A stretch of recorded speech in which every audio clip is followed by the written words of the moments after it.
म 2077 साल भदौ 1 गते सोमबार बसेको मन्त्री परिषदका बैठकका निर्णयहरू सार्वजनिक गर्न गइरहेको छु। कोभिड सम्बन्धी केही थप निर्णयहरू नेपाल सरकारले गरेको छ। पहिले भएका केही निर्णयहरूलाई थप व्याख्या गर्नुपर्ने र केहीलाई थप प्रभावकारी बनाउन थप कामहरू गर्नुपर्ने सन्दर्भमा यो म भन्न गइरहेको छु। सरकारका निर्णयहरू जिल्ला कोभिड-19 सङ्कट व्यवस्थापन समिति, जसलाई हामी अङ्ग्रेजीमा DCCMC भन्छौँ, त्यसबाट कोभिड-19 को सङ्क्रमण जोखिमको विश्लेषण गरी सङ्क्रमण जोखिमको अवस्थाका आधारमा सङ्क्रामक रोग ऐन 2020 को दफा 2 को उपदफा 2 बमोजिम कोभिड-19 को सङ्क्रमण रोकथाम, नियन्त्रण तथा उपचारको लागि सम्बन्धित जिल्लाभरि वा जिल्लाको कुनै भागमा मात्र लागू हुने गरी आवश्यक व्यवस्था मिलाउन र सोको निमित्त आवश्यकता अनुसार स्थानीय प्रशासन ऐन 2028 बमोजिमको अधिकार समेत प्रयोग गर्न सबै प्रमुख जिल्ला अधिकारीलाई मुकर्रर गरी अधिकार सुम्पने।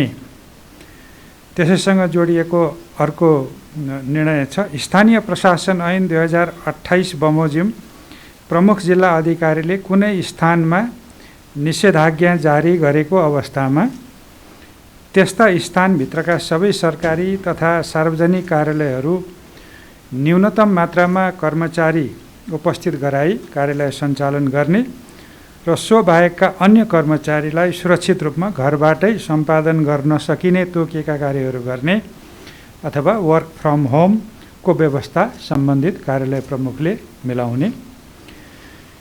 त्यसै गरी सार्वजनिक आवागमन, पेसा व्यवसाय सञ्चालन, अन्तर्राष्ट्रिय सिमानामा आवत जावत, सबै प्रकारका बैठक, सेमिनार, गोष्ठी, तालिम, सम्मेलन, धार्मिक तथा सामाजिक क्रियाकलाप लगायतका विषयमा यस पूर्वका आदेशहरूद्वारा गरिएका व्यवस्थाहरू र जनस्वास्थ्य एवं सुरक्षाका मापदण्ड, क्वारेन्टिन र आइसोलेसन सम्बन्धी मापदण्ड, कन्ट्र्याक्ट ट्रेसिङ सम्बन्धी मापदण्ड तथा अन्य व्यवस्थाहरू कोभिड-19 रोकथाम, नियन्त्रण र उपचारको सम्बन्धमा सङ्क्रामक रोग ऐन 2020 बमोजिमका आदेशको अङ्ग भएकोले त्यस्ता सबै आदेश, मापदण्ड तथा व्यवस्थाहरूको पालना गर्ने गराउने कार्य COVID-19 crisis management centre CCMC र सम्बन्धित मन्त्रालय एवं निकायहरूले प्रभावकारी रूपमा कार्यान्वयन गराउने।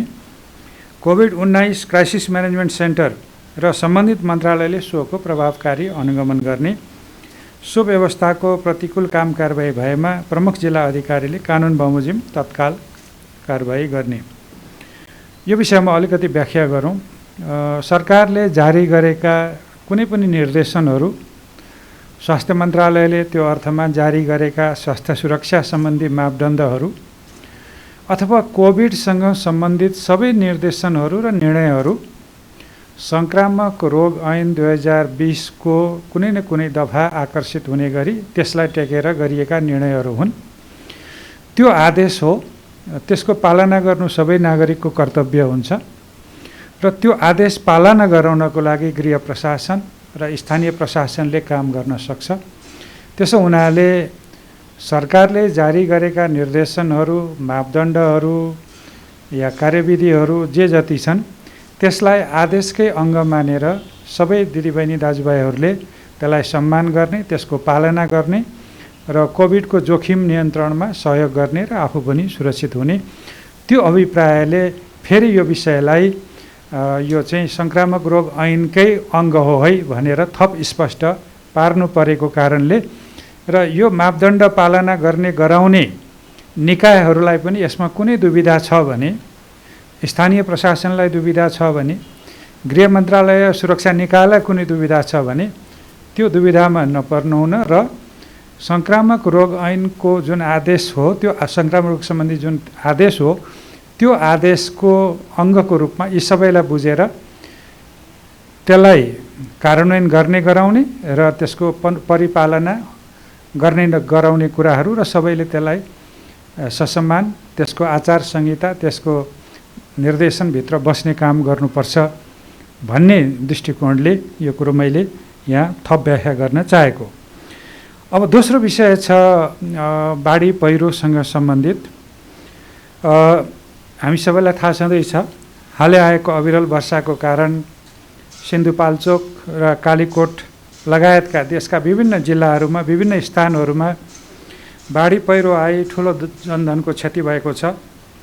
उक्त दुःखद घटनामा परि ज्यान गुमाउने मृतकहरूप्रति श्रद्धासुमन अर्पण गर्दै शोक प्रकट गर्ने, प्रभावित शोक सन्तप्त परिवारजनप्रति गहिरो संवेदना प्रकट गर्ने र घाइतेहरूको शीघ्र स्वास्थ्य लाभको कामना गर्ने पनि सरकारको मन्त्री परिषदको बैठकको निर्णय हो। र यसै क्रममा बाढी पहिरोमा परि घाइते हुनेहरूको उपचारको सम्पूर्ण खर्च व्यवस्था सरकारले मिलाउने, घाइतेहरूको उपचारमा कुनै कमी कमजोरी हुन नदिने। अर्को त्योसँग सम्बन्धित अर्को निर्णय छ विपद पीडित उद्धार र राहत सम्बन्धी मापदण्ड 2064 संशोधन समेतमा भएको व्यवस्था बमोजिम देखाएको राहत सहायता र सहयोग यथाशीघ्र उपलब्ध गराउने भन्ने छ। त्यसमा राहत रकम विपदको घटनामा परि कुनै परिवारमा एकजनाको मृत्यु भएमा रु 2 लाख, सोही परिवारमा अन्य व्यक्तिको समेत मृत्यु भएमा प्रति व्यक्ति थप रु 1 लाखका दरले नगद सहायता, विपदबाट घर बहाल आवास नष्ट भएका र खाद्यान्न बाली तथा जग्गा जमिन वा पसल व्यवसाय समेत नोक्सानी भई तत्काल गुजाराको लागि खाद्यान्न समेत नभएको वा दुवै अवस्थाका पीडित परिवारलाई यथाशीघ्र प्रति परिवार 5 जनासम्म सदस्य भएको परिवार भए रु 15,000 र 5 जनाभन्दा बढी सदस्य परिवार भएको भए रु 20,000 को दरले तत्काल सहायता उपलब्ध गराउने र आर्थिक सहयोगको सन्दर्भमा विपदका घटनामा परि खाद्यान्न र हाल बसोबास गरिरहेको घर पूर्ण रूपमा नष्ट भएमा वा पूर्ण नष्ट नभए तापनि सम्भावित खतराबाट जोगिन सुरक्षित स्थानमा नयाँ घर निर्माण गर्नुपर्ने भएमा त्यस्तो परिवारलाई प्रति परिवार रु 1 लाखसम्म आर्थिक सहयोग गर्ने। त्यसपछि उपचार र यातायात खर्चको सन्दर्भमा पनि घाइते हुनेहरूलाई सरकारी अस्पतालमा उपचार गराउँदा लागेको खर्च, अस्पतालबाट घर जान प्रति व्यक्ति रु 1,000 र यातायात खर्च। यो चाहिँ घाइतेहरूलाई कहिलेकाहीँ हामीले हेलिकप्टरबाट अथवा अन्यत्रबाट पनि उद्धार गरेर लिएर आउनुपर्ने हुन्छ। उद्धार हुन्छ, उपचार हुन्छ र फर्केर जाने खर्च पनि हुँदैन। त्यसो भएको हुनाले फर्केर जानको लागि बाटो खर्च र यातायात खर्च पनि दिने गरी मन्त्री परिषदले यो निर्णय गरेको हो। त्यसपछि सहुलियत दरमा निर्माण सामग्रीको विषय पनि निर्णय भएको छ। त्यो चाहिँ क्षति भएको घर पुनर्निर्माणको लागि प्रचलित कानुन बमोजिम जिल्लास्थित वन कार्यालय मार्फत सहुलियत दरमा काठ उपलब्ध गराउने भन्ने व्यवस्था छ। यो व्यवस्था हामीले सुरक्षित आवास कार्यक्रममा पनि पहिलेदेखि नै गरिबीको रेखामुनिको परिवारहरूको लागि पहिलेदेखि नै कार्यान्वयन ल्याएको छु र यो विपदबाट विस्थापित भएका परिवारहरूलाई पनि निर्माणको लागि यो सुविधा दिने भन्ने निर्णय भएको हो। त्यसै गरी यो विपदसँगै सम्बन्धित निर्णय हो। असुरक्षित, विकट, विकासका पूर्वाधार पुर्याउन कठिन, अति दुर्गम स्थानमा रहेका बस्तीहरू समेतलाई योजनाबद्ध रूपले सुरक्षित स्थानमा विकासका पूर्वाधार एवं उपयुक्त सेवा सुविधा सहितका व्यवस्थित र सुरक्षित बस्ती विकास गर्ने सरकारको नीति प्राथमिकताका साथ कार्यान्वयन गर्ने। यसै क्रममा देशका विभिन्न भागमा बाढी पहिरोको उच्च जोखिममा रहेका बस्तीहरूलाई यथाशीघ्र सुरक्षित स्थानमा स्थानान्तरणको कार्य शहरी विकास मन्त्रालय र राष्ट्रिय पुनर्निर्माण प्राधिकरणले गर्ने, सोको समन्वय गृह मन्त्रालयले गर्ने निर्णय भएको छ। खास गरी सुरक्षित आवास र चाहिँ यो एकीकृत बस्ती विकासका कुराहरू र व्यवस्थित बस्ती विकासका कुराहरू भूकम्पपछि अलि हामीले जोड बलकै साथ अघि बढाएका छौँ। यद्यपि साधन स्रोतको सीमितता, स्थानीय सहयोग र आफ्नो थात थलो नछोड्ने एक किसिमको परिवारहरूको एउटा आफ्नो ठाउँप्रतिको मोहले पनि जोखिममै बस्न चाहने बरु भन्ने किसिमको मनोवृत्ति समेतले पनि हामीले सोचे जति त्यो बस्ती स्थानान्तरणको काम अघि बढाउन पर्याप्त मात्रामा सकिएको छैन। त्यसमा बस्ती स्थानान्तरणसँगै त्यहाँ उहाँहरूको जीविकोपार्जनको व्यवस्था पनि सँगसँगै गर्नुपर्ने हो, रोजगारीको आधार पनि सृजना गर्नुपर्ने र कृषिमा आधारित परिवारहरूको लागि काहीँ न काहीँ थप त्यो व्यवस्था समेत गर्नुपर्ने हुनाले यो अलिकति समय लाग्ने विषय छ। तर पनि अहिले सबैभन्दा उच्च जोखिममा भएका क्षेत्र र त्यहाँ रहेका परिवारहरूलाई चाहिँ छिटोभन्दा छिटो सुरक्षित बस्तीमा लगेर व्यवस्थित गर्ने र एकीकृत बस्ती विकासका अवधारणालाई छिटो कार्यान्वयन गर्नलाई शहरी विकास मन्त्रालय, पुनर्निर्माण प्राधिकरण र गृह मन्त्रालयले पनि त्यसमा शान्ति सुरक्षाको विषय पनि आउँछ, त्यो समेत गर्ने भएर निर्णय भएको छ। अब म अरू मन्त्री परिषदका अरू निर्णयहरू यहाँहरूलाई सार्वजनिक गर्न गइरहेको छु। अर्थ मन्त्रालयको 3टा प्रस्ताव मन्त्री परिषदबाट निर्णय भएको म सुनाउन गइरहेको छु। एउटा विश्व बैंक समूह अन्तर्गत अन्तर्राष्ट्रिय वित्त निगमको सेयर खरिद गर्न स्वीकृति दिने। विश्व बैंक समूहभित्र 6वटा निकायहरू छन्, त्यसमा एउटा विश्व बैंक आफै भयो, अर्को चाहिँ आइएफसी जसलाई हामी चाहिँ इन्टरनेसनल फाइनेन्स कर्पोरेसन भन्छौँ र त्यसलाई नेपालीमा अन्तर्राष्ट्रिय वित्त निगम भन्छौँ, त्यसको पनि सदस्य हामी छौँ।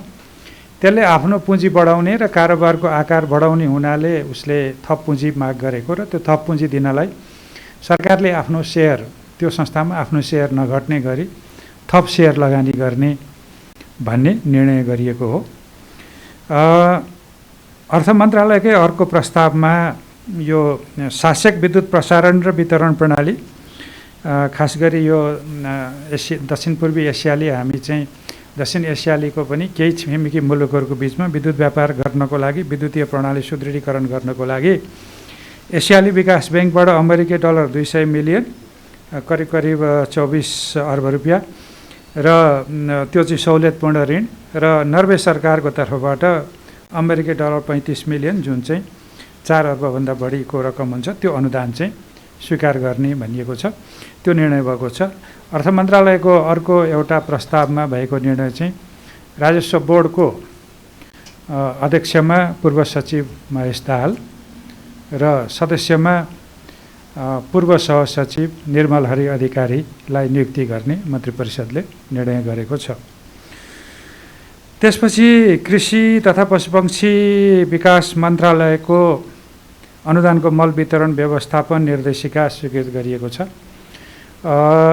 रासायनिक मलको एकातिर माग जति आपूर्ति गर्नलाई स्रोतका सीमा र अरू कतिपय अहिले कोभिडको कारणले पनि त्यो सम्भव भइरहेको छैन, तर भएको मललाई पनि हामीले व्यवस्थित ढङ्गले वितरण गर्न नसक्दाखेरि कारोबार मूल्य, लागत मूल्य अथवा समयमा मल भएको मल पनि वितरण उपयुक्त ढङ्गले नहुने, यो सबै समस्या हल गर्नलाई यो निर्देशिका नभएको हुनाले एउटा निर्देशिका तयार गरिएको छ, जसमा सरकारले अनुदानमा दिएको मलको कति मूल्यमा व्यवसायीहरूले बेच्न सक्ने, कृषि सामग्री कम्पनीले कति थपेर मूल्य चार्ज गर्न सक्ने र खुद्रा व्यापारीहरूले त्यसमा कति मूल्य थपेर मात्रै त्योभन्दा बढी लिन नपाउने गरी व्यवस्था गर्ने एउटा कुरो हो।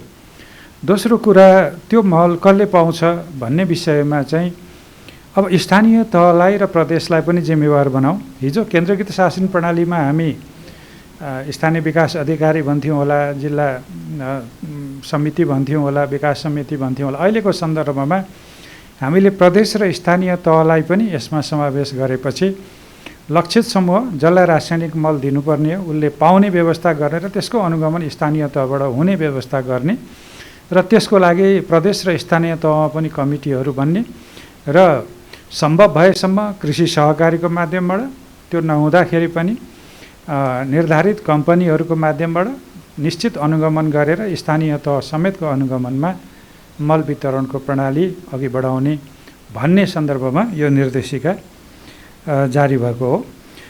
परराष्ट्र मन्त्रालयको एउटा प्रस्ताव छ जसमा राजदूतहरूको नियुक्ति छ। त्यसमा बेल्जियम र युरोपियन युनियनका लागि गेहेन्द्र राज भण्डारी, पाकिस्तानका लागि तापस अधिकारी र जर्मनीका लागि रामकाजी खड्का हुनुहुन्छ। उहाँहरू तिनैजना परराष्ट्र मन्त्रालयको प्रोफेसनल कर्मचारी पदाधिकारीहरू हुनुहुन्छ। यो चाहिँ परराष्ट्र मन्त्रालयको राजदूत नियुक्ति सम्बन्धी प्रस्तावमा भएको निर्णय हो। भौतिक पूर्वाधार तथा यातायात मन्त्रालयको प्रस्तावमा पूर्वाञ्चल विश्वविद्यालय अन्तर्गत स्कुल अफ इन्जिनियरिङ र टेक्नोलोजीमा त्यो विराटनगर हो, त्यसलाई बी इलेक्ट्रिकलमा विद्यार्थी सङ्ख्या 48 जना सहितको नयाँ थप कार्यक्रम सञ्चालन गर्न र मदन भण्डारी स्मृति प्रतिष्ठान नेपाल उर्लाबारी मोरङलाई ब्याचलर अफ आर्किटेक्चरमा 48 जना विद्यार्थी सङ्ख्या सहितको नयाँ थप कार्यक्रम अध्ययन अध्यापन गराउन अस्थायी स्वीकृति दिने निर्णय भएको छ। महिला बालबालिका तथा ज्येष्ठ नागरिक मन्त्रालयको प्रस्तावमा समाज कल्याण परिषदमा रिक्त कोषाध्यक्ष पदमा फाकफोक 7 इलाम निवासी श्री लोकनाथ सुवेदीलाई मनोनयन गर्ने निर्णय भएको छ।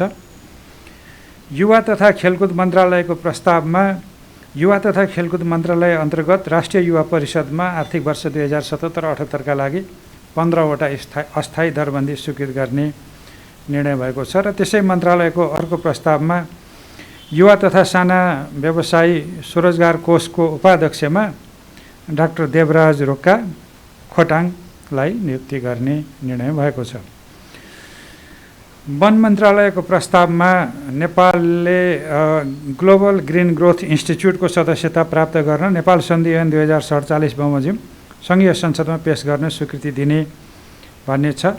यो ग्लोबल ग्रिन ग्रोथ इन्स्टिच्युट चाहिँ खास गरी ग्रिन इकोनोमीको लागि बहस पैरवी गर्ने, त्यो ग्रिन इकोनोमी भनेको हरित अर्थतन्त्र जस अन्तर्गत कार्बन उत्सर्जन गर्ने कुनै पनि किसिमका आर्थिक क्रियाकलापलाई घटाउँदै लाने र थप कार्बन उत्सर्जन नगरिकन आर्थिक वृद्धिलाई माथि लैजाने र क्रमशः कार्बन उत्सर्जनलाई घटाउँदै लगेर हामीले चाहिँ जलवायु परिवर्तनका असरहरूलाई न्यूनीकरण गर्दै जानेमा काम गर्ने संस्था हो।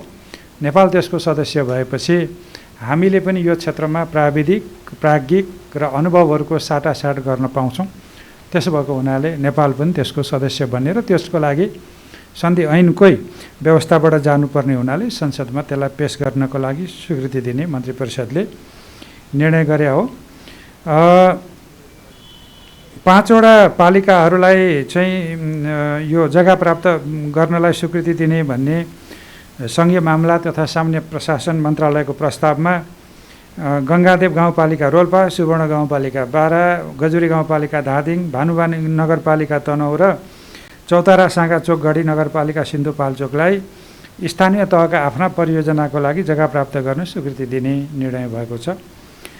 सङ्घीय मामला तथा सामान्य प्रशासन मन्त्रालयकै अर्को प्रस्तावमा कर्मचारी समायोजन सम्बन्धी समस्या समाधान गर्न नीतिगत व्यवस्था गर्ने भन्ने चाहिँ निर्णय भएको छ। यसमा अहिले बाँकी रहेका संहिता अनुरूपको कर्मचारी समायोजनमा बाँकी रहेका कामहरूलाई अघि बढाउने कुरा हो। सञ्चार तथा सूचना प्रविधि मन्त्रालयको प्रस्तावमा प्रेस काउन्सिल नेपालका सदस्य श्री दुर्गा भण्डारीलाई कार्यवाहक अध्यक्ष तोक्ने भन्ने मन्त्री परिषदको निर्णय भएको छ। केही समय अगाडि मन्त्रालयले दुर्गा भण्डारी र अर्को पाण्डे, दीपक पाण्डे हैन ज्यूलाई हामीले प्रेस काउन्सिलको सदस्य नियुक्ति गरेका थियौँ। त्यसमध्येबाट श्री दुर्गा भण्डारी पौडेल महिला हुनुहुन्छ, उहाँलाई कार्यवाहक अध्यक्ष तोक्ने निर्णय गरेको छ। त्यसपछि स्वास्थ्य तथा जनसङ्ख्या मन्त्रालयको प्रस्तावमा लोकसेवा आयोगबाट सिफारिस भएका 5 जना डाक्टरहरूलाई स्वास्थ्य सेवाको 11औं तहमा बढुवा गर्ने भनेर नियुक्ति गर्ने निर्णय भएको छ। उहाँहरू हुन्छ doctor Ajit Khanal gastroenterology, doctor Mukesh Sharma Paudel gastroenterology नै, doctor Bikash Nepal general surgery, doctor Rabin Bahadur Shrestha uro surgery, doctor Silu Shrestha orthopaedic surgery. Nepal सरकारको हिजोको मन्त्री परिषदका निर्णयहरू मैले यहाँहरूलाई सार्वजनिक गरेँ। केही विषय थप स्पष्ट हुनु छ भने यहाँहरू सोध्न सक्नुहुन्छ। धन्यवाद।